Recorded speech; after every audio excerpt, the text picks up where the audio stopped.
बीड जिल्ह्यात 2 हत्या प्रकरणं चर्चेच्या केंद्रस्थानी आहेत। एक म्हणजे मस्साजोगचे सरपंच संतोष देशमुख हत्या प्रकरण आणि दुसरं परळीचे व्यापारी महादेव मुंडे हत्या प्रकरण।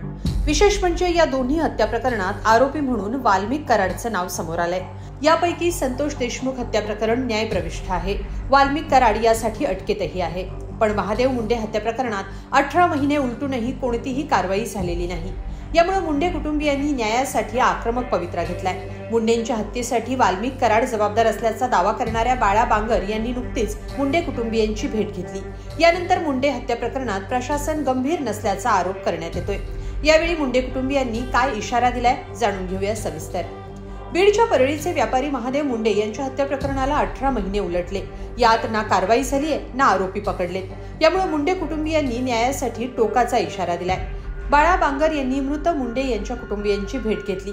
आरोपींना अटक झाली नाही तर रस्त्यावर उतरून आंदोलन करणार असल्याचा इशारा बांगर यांनी यावेळी दिला। कोणत्याही परिस्थितीत आपल्याला न्याय हवा असल्याचं ज्ञानेश्वरी मुंडे यांनी म्हटलंय। आमचे एवढं झालं की जसं मी पहिलंच म्हणलं आहे, जसा माझा भाऊ सतीश आहे तसे बाळाभाऊ बांगर माझ्या समोर म्हणजे प्रत्यक्ष मला सख्या भावापेक्षा जास्त आज त्यांनी प्रोत्साहित केलंय की ताई खंबीर राहा, न्यायासाठी आपण सगळे पाठिंबा देऊत। आपण न्याय हा तर घेणारच आहे, काही पण करून न्याय हे मला पाहिजेच आहे। का तर माझ्या पतीची हत्याच त्यांनी इतकी क्रूरपणे केलेली आहे। मला न्याय तर पाहिजेच आहे, पण विटनेस म्हणून जेव्हा SP सर मला म्हणले कुणीतरी समोर आलं पाहिजे आणि पुन्हा आपण तपास करू, मग आता स्वतः भाऊ आले आहेत पुढं। मग आता SP सरांनी बी तात्काळ म्हणजे जॉब आता त्याचं तथ्य जाणून घेऊन आरोपींना अटक केलं पाहिजे ना। अरे या गोष्टी 17-18 महिने उलटून गेले तर हो 17-18 महिने उलटून गेलेत, पण इतकं समोर कोणी आलं नाही ना। इतके दिवस विटनेस बनून फिर्यादी बनून कोणीच आलं नाहीये। मग आता भाऊ जे आलेले आहे समोर, आम्ही न्यायाचा आमचा लढा तर पहिल्यापासूनच चालूच आहे। आम्ही सारखं SP सरांना भेट दिली, सगळं झालं, पण आता स्वतः विटनेस बनून भाऊ पुढे आले आहेत आणि अजून त्यांनी प्रत्यक्ष पहिल्यांदा म्हणजे स्वतःहून माझ्या घरी येऊन मला भेट दिली आहे की ताई खंबीरपणे न्यायासाठी उभं राहा। आत्मदानाचं पण जे आहे ते तुम्ही तेवढं काही हे करू नका, खंबीरपणे उभं राहा। तुम्हाला खंबीर होणं गरजेचं आहे।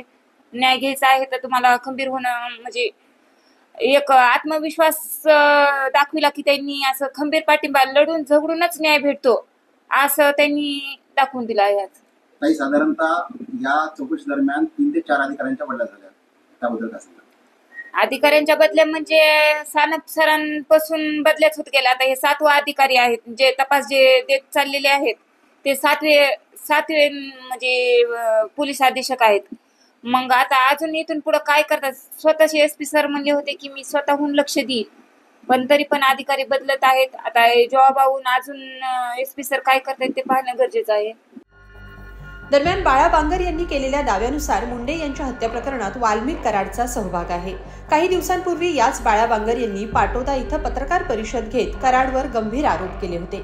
व्यापारी महादेव मुंडे यांचं कातडं, हाड आणि रक्त आणून वाल्मिक कराडच्या समोर टेबलवर ठेवल्याचा खळबळजनक दावा बाळा बांगर यांनी पत्रकार परिषदेत केला होता। त्यावर आजही ठाम असल्याचं सांगत न्याय मिळेपर्यंत मुंडे कुटुंबियांची साथ देणार असल्याचं बांगर यांनी म्हटलं। यावेळी बांगर यांनी बीड पोलिसांवर आरोप करत SP नवनीत कावत न्याय देतील अशी आशा व्यक्त केली आहे। ते काय म्हणाले पाहूया। स्वर्गवासी महादेव मुंडे यांच्या पत्नी आमच्या भगिनी ज्ञानेश्वरीताई मुंडे यांची आज मी भेट घेतली। त्यांचा मी एक सख्खा भाऊ आहे, त्यांच्या विचारांचा मी भाऊ आहे। मी ह्या लढाईमध्ये त्यांच्या कुटुंबाला न्याय मिळूस तर मी शेवटच्या पर्यंत त्यांच्यासोबत थांबणार आहे। आणि त्यांनी आत्मदहनाचा इशारा बीड पोलीस प्रशासनाला दिलता, कारण त्यांना त्यांचे पती महादेव मुंडे यांचे जे आरोपी आहेत ते अजून मोकाट फिरतात, ते निष्पन्न झाले पाहिजेत। ते निष्पन्न होऊन त्यांना प्रशासनाने अटक केलं पाहिजे, यासाठी त्यांनी आत्मदहनाचा इशारा दिलता। आज त्यांना आत्मदहन करण्याची वेळ आली म्हणजे आपण विचार करू शकतात की बीडचं पोलीस प्रशासन पाहिजे तेवढ्या गांभीर्याने ह्या प्रकरणामध्ये लक्ष देणार। पण मला आशा आहे की बीडचे पोलीस अधीक्षक साहेब ह्या प्रकरणामध्ये लक्ष घालतील, त्यांना आत्मदहनापासून रोखतील आणि त्यांच्या कुटुंबाला न्याय देतील। तसंच आज ज्ञानेश्वरीताईंची माझी परळी येथे त्यांच्या निवासस्थानी भेट झाल्यावर सविस्तरपणे चर्चा झाली। पुढे न्याय हा कधीच तुम्हाला सांगतो की आपल्याला बसून मिळत नाहीये, झगडून मिळावा लागतो। तर ह्या न्यायाच्या लढाईमध्ये बाळा बांगर हा त्यांचा भाऊ ज्ञानेश्वरीताईसोबत शेवटपर्यंत राहणार आहे। मी त्यांना शब्द दिला, आश्वासन दिलं आणि न्याय मिळवण्यासाठी आम्ही ह्यानंतर ह्याचं स्वरूप जर आरोपी येत्या काही दिवसामध्ये निष्पन्न झाले नाही तर आंदोलनाचं स्वरूप हे फार मोठ्या प्रमाणात ही एक चळवळ उभा राहून आम्ही न्याय मिळविण्यासाठी रस्त्यावर उतरणार आहोत. तुम्ही काही दिवसापूर्वी प्रेस मध्ये एक दावा करत आला होता की कराडीच्या सहकार्यांच्या पत्नीचा फोन करत आलेला, त्याचं मास्क टेबल होतं, त्यानंतर पोलिसांनी तुमचा जॉब घेतला होता. नक्कीच मी जे काय त्या दिवशी पत्रकार परिषदेमध्ये बोललो होतो ते पूर्ण सत्य आहे. आणि त्याच्यानंतर मला पोलीस अधीक्षक साहेब यांचा निरोप आला. तिथं नंतर मी केज येथील पोलीस उपाधीक्षक कार्यालय येथे माझा जबाब नोंद दिला. त्यावेळेस स्थानिक पोलीस अधिकाऱ्यांनी मला सांगितलं की जबाब हा गोपनीय असतो, ह्याच्याबद्दल बाहेर काही चर्चा करू नका. तर नक्कीच जे काय पोलीस प्रशासन व कायद्याचं भाग असेल ते पूर्ण गोपनीयच राहील. पण माझा जबाब नोंदवण्यात आला आहे आणि माझ्या जबाबाच्या आधारे पोलीस प्रशासन महादेव मुंडे यांचे जे आरोपी आहेत, महादेव मुंडेंची ज्यांनी हत्या केलेली आहे त्यांना निष्पन्न करतील आणि अटक करून जेलमध्ये टाकतील.